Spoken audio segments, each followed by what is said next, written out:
In front of me is OUKITEL WP23, and today I would like to show you how you can delete a password from Google Passwords Manager.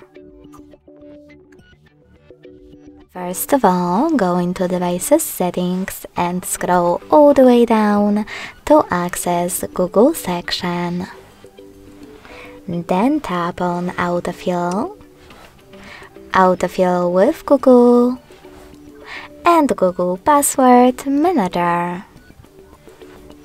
Following that, you need to click on one of your passwords that you wish to get rid of and enter your current login method.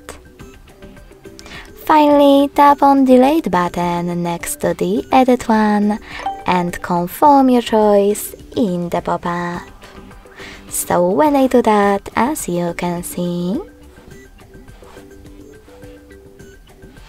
my password was successfully deleted.